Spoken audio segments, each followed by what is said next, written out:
Alright people, don't forget to subscribe and hit the bell notification. That way you'll know when I upload the next video and you'll be supporting my channel. Follow me on Twitter. Every time I upload a new video, I'll be tweeting.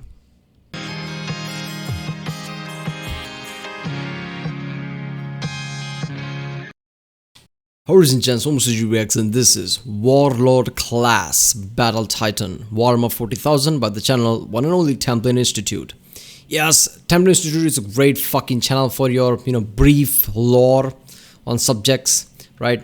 I know sometimes people say that, you have many unfinished lore to do, like, the Emperor of Man series that I'm doing, which I did yesterday, another part. I know that, but those are Lutin's, detailed one. This is Template Institute just touch topics briefly. So it doesn't hurt to react to this because I'll be doing all of this again in deep on, with Lutin.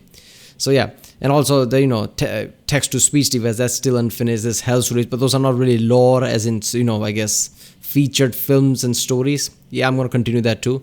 But yeah, let's do the Warlord-Class Battle Titan because I wanted to do equipment lore for a good enough time now. This was just in my recommended feed. What the hell, let's do the Titan.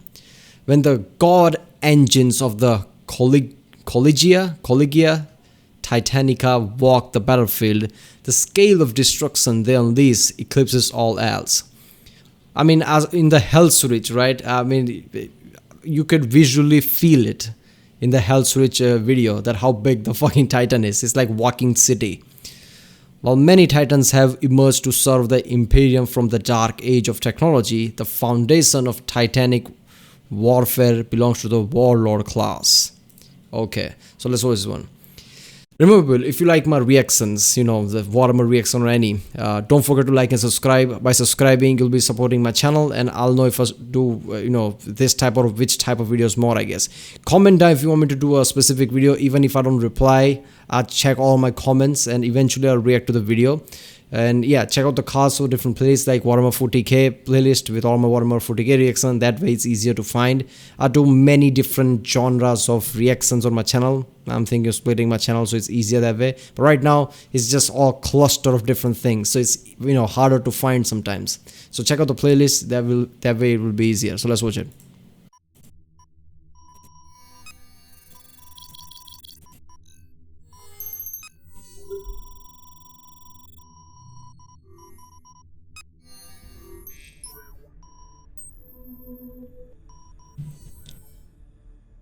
There is no peace amongst the stars, only an eternity of carnage and slaughter and the laughter of thirsting gods. Across the Imperium of Man, the resources of 1,000,000 worlds have been mobilized so that what remains of human civilization might resist the ever-present threats of aliens, heretics, mutants, and worse.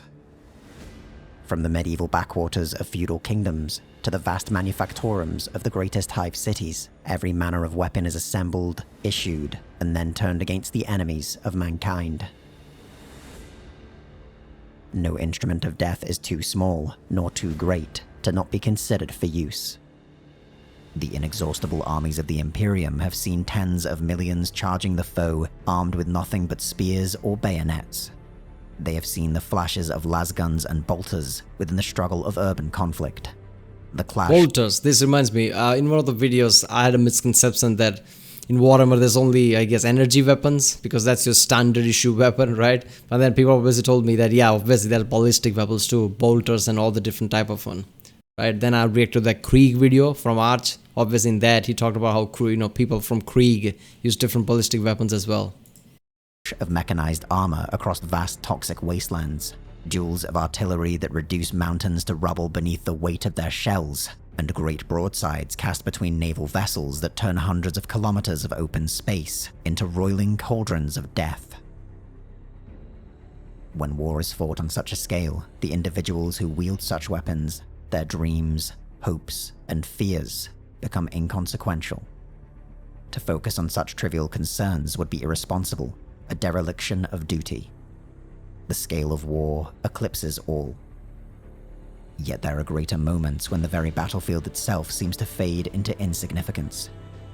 These are the times when the Imperium deploys its greatest weapons, and the god machines walk the earth. They stride across the battlefield like the titans of myth for which they are named, great bipedal engines of war that rob the conflict of any nuance. They are the god engines of the Collegia Titanica, and while many classes of battle titans occupy their hallowed ranks, from the humble warhound to the towering... What the fuck? This is a titan, right? Mahosio Titan. Or one of the titans. It has a minigun? How big of a caliber does that thing have? Are there every single one is like a ballistic missile or something? What the fuck? The size of these titans are enormous. And seeing the scale and the scale of this, chamber, how big the bullets are.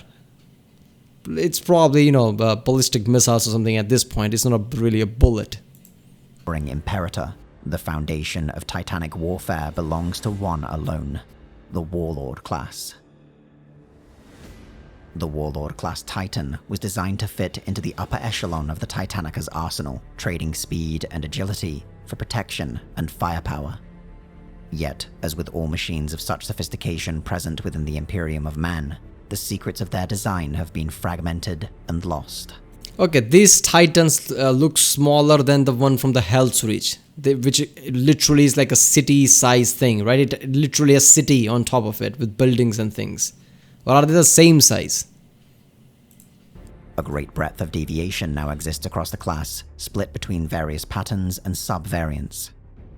Additionally, divergences between Forge Worlds ensure that even so-called standardized warlords can range wildly in size, armament, and complement.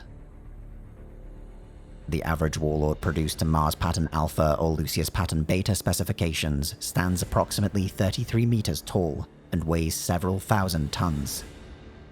This is a significant increase over the Reaver-class medium battle titan, yet still notably smaller than the heavy Warmaster class.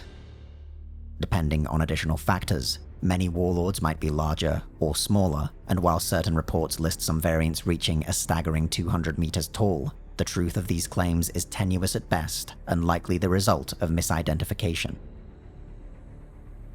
Standardized warlords boast 4 Titan-class weapon hardpoints as their primary armament. Its 2 arms offer a range of configurations, from the anti-Titan Volcano Cannon and Plasma Annihilator to the Mori Quake Cannon, capable of inducing localized tectonic shifts and toppling enemy fortifications. Holy Shoulder-mounted shit. hardpoints present further He options. just answered my question. How strong those weapons are? Yeah, tectonic shifts. That's how strong. It fucking destroys everything. For tactical flexibility, further supplementing its offensive firepower, countering airborne threats, or offering auxiliary support. Numerous smaller emplacements are present across its structure, intended to engage smaller targets at close range. Though impressive for its size, the Warlord's maneuverability is far less than that of smaller titans like the Warhound. As a consequence, it is designed to weather attacks rather than avoid them. Yeah. The defensive capacity of a Warlord consists of heavily layered void shields covering extensive armor plating. Much of this is centered around the Titan's left. The smaller Titan is like, look at this shit. See the maneuverability, I can literally dodge missiles. Warlord like, why would I do that? I don't have to. I'm way too strong, way too much armor. Missiles, I don't even feel them. Legs, preventing infantry from assaulting it with explosive charges. In most cases, the Warlord is impervious to all but the most powerful of super heavy weapon emplacements. Control over the Warlord comes from a heavily armored cockpit situated within its immense armored head. A senior officer, known within the Collegia Titanica as a Princeps, directly commands the God Machine upon a neural interface command throne. From here, they preside over a supporting crew. The composition of this crew will... See, this image basically tells me the way the tubes are coming from the side, red eye and things.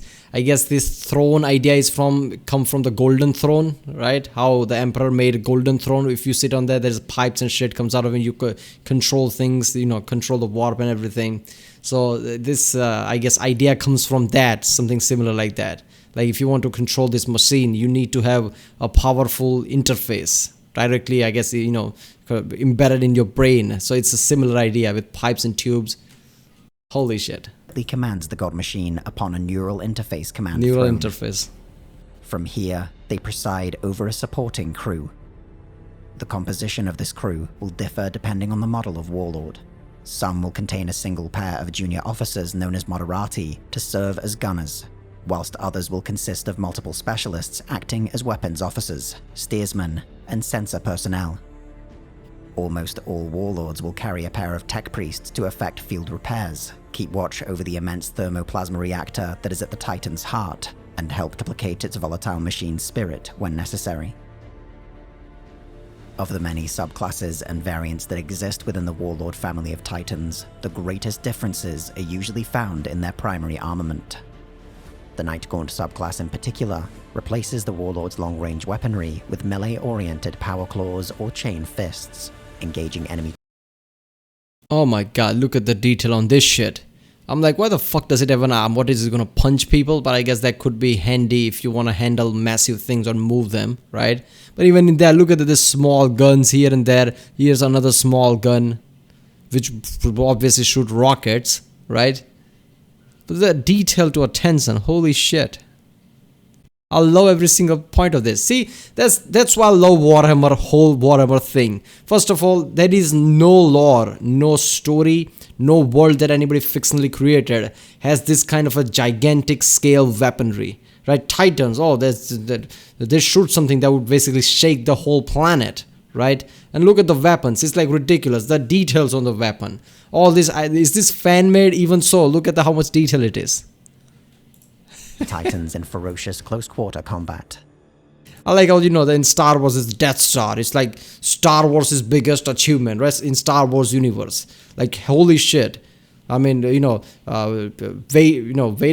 created, Darth Vader created this massive planet which can kill other planets, basically. It's a, super weapon. Like, it's unthinkable. And in Warhammer, Necrons are just walking around with their own Death Stars like it's nothing. The Nemesis subclass strikes a different approach, limiting the Warlord's already meager maneuverability in favor of further armor and long-range firepower. The most mysterious and rare subclass, however, is the Warlord Sinister. Operated solely by the Titanicus Terranic within the larger Collegia, the Sinister has been almost completely overhauled to directly combat demons and the powers of the ruinous gods. Ooh. In battle, it unleashes enormously powerful psychic energies, harnessed through a strange hybrid of forgotten technologies. Damn. How such machines like the Warlord Titan came to walk the battlefield has long since been lost. All that can be said with some degree of certainty is that they were created at some point during the dark age of technology. The spark of growth and unity that was the great... So that means that you can't create more Titan, is that it? Or those Mechanicus people, they know how to create a Titan, but they don't know how it works. They just have the blueprint. Is that something? Because they don't know how to make more Titans. That means it's a limited supply. Sooner or later they will run out, right? Or maybe they know how to repair it. But then again, it could be damaged beyond repair at a certain point. Crusade saw much knowledge of the ancient Titans recovered. For a brief moment, Mars and her sub-empire of Forge Worlds were able to reinforce their Titan legions before that progress was again swallowed in the fires of the Horus Heresy. In the millennia since, the Warlord is one of the few Titans whose specifications have been maintained across the Forge Worlds. A few even possess the secrets of creating more. Thanks to this hoarded knowledge, Warlords are currently the most prolific model of Titan within the ranks of the Collegia Titanica and the Imperium of Man. However, it is not just the armies of the Emperor that play host to these god machines. The Black Crusades of the arch-enemy can often be found with Warlord Titans at their heart. Ancient and irreplaceable, these are the last survivors of those Titan legions that turned on the Emperor during the Horus Heresy, or else have been stolen from Forge Worlds, or scavenged from battlefields in the intervening millennia. Exposed to the malign powers of the Warp, many are twisted shadows of their Imperial counterparts. When dedicated to one of the Chaos Gods, traitor Warhounds are often renamed Bane Lords, Plague Lords, Pain Lords, or Warp Lords. Although their weapons may differ, imbued with ruinous energy, the most distinctive changes are their horribly mutated hulls. Some traitor titans will bear warped sections of plating reminiscent of grotesquely bulbous flesh or immense protrusions of bone. Though it is likely that their interiors are as twisted as their exteriors, little is known precisely of what the touch of chaos does to the inner workings of a warlord, let alone its once living crew. Today, loyalist Imperial warlords and their counterparts in service to the ruinous powers serve first and foremost as a super heavy weapons platform. They are focused on sheer offensive output above all else. Though tactically flexible, depending on their loadout, warlords are in their element when used to directly counter a single target. Whether these are immense void-shielded fortifications or other titans makes little difference, as there are few things that can survive the undivided fury of a warlord. Matching the greatest forces of the enemy in sheer firepower, they nevertheless suffer fundamental restrictions when engaging targets below a certain elevation. As such, warlords require support from other units to ensure their protection from threats at close range. Ooh. Though the warlord's offense. Ooh, I love that detail, because they didn't need that detail, right? Anybody else would have made this. They were like, okay, these are titans. Holy shit, they're powerful. They can kill most Mahosu ships with one shot. That's it. They can do that at any distance, anywhere. No. They added that detail, like they can't see certain level. They can't see below certain level. So if there are threats on the ground, that would be problematic for the Titan. So they need support. That thing makes it less invincible than otherwise it would be. This is kind of detail I love about Warhammer. Like, they didn't need to put that, right? It's a super weapon. Nothing can touch it at the end. That story closed. Why the fuck would anybody come close to it? It would just kill it. No. You can't see certain level below. And that adds this mechanical believability, right? Realism to it. Like this Mosu thing obviously can't see certain level below. This is so good. Offensive capability allows it to be an anchor point for titanic formations. It would be ill-conceived to deploy a warlord without an escort of warhounds, reavers, smaller knight titans, or even conventional armor and infantry. Commanders will therefore often use several warlords to form the core of a mixed unit, using smaller titans and Skitarii maniples to act as screening forces. This allows the warlords to freely engage their primary targets without fear of close assault. The warlords are the workhorses of the Imperium's Titan legions. Their presence on the battlefield provides the same impact of all titans, elevating the tactical theater to a different stage entirely, with the scale of offensive power and the dynamics of cover fundamentally shifted. The mere presence of a warlord spells a complete change in the nature of a conflict. A simple soldier cannot comprehend the scale of violence a warlord operates at. Can we just appreciate the moment somebody actually sat down, created this whole image? Look at the details on it. The shadows, the details, smaller details on this thing, right? The bolts and everything. God damn, this is awesome. As the Collegia Titanica itself eagerly proclaims, the title God Machine is an apt one. Yet, despite the warlord's imposing presence and awe-inspiring power, only a fool would take them to be invincible. Whilst their presence has secured victories against seemingly impossible odds, just as many warlords have been lost to the folly of overzealous commanders. The galaxy's long history. I mean, yeah, by now, every enemy that, the Imperium faces is probably dangerous enough. And they would have brain to, I guess, realize if some Titan is directly coming towards them, they could devise a tactic that would basically take down the whole Titan, right? You have to use Titan more, I guess, tactically smart way. I mean, not just, fuck it, just put the Titan and just let it run through the field. It will kill anything. That's not gonna work. But if you just, somewhat smart and use the Titan, it would be a really devastating thing. Has proved many times that if faced with a great enough foe, even a god may fall. Yeah.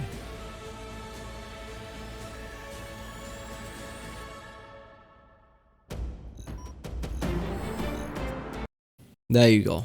Warlord-Class Battle Titan. This is by the Imperium.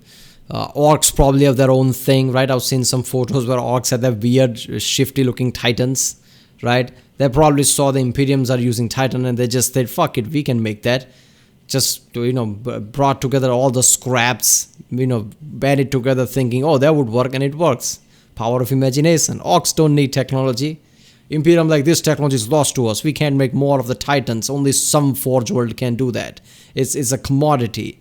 Orcs like, oh, we can make 100 of them. Why not? We need it. We will make it. Where's my scrap at? Oh, there are certain ships that destroy. They just bring all those scraps here. We know how to make it from the scrap. They probably, just, with puffed up chest sitting there thinking, we are the better engineers. We can use scraps to make Titans. Not knowing that their imagination is everything. Their imagination is making it so. And Necrons obviously have fucking Death Star moons and shit, right?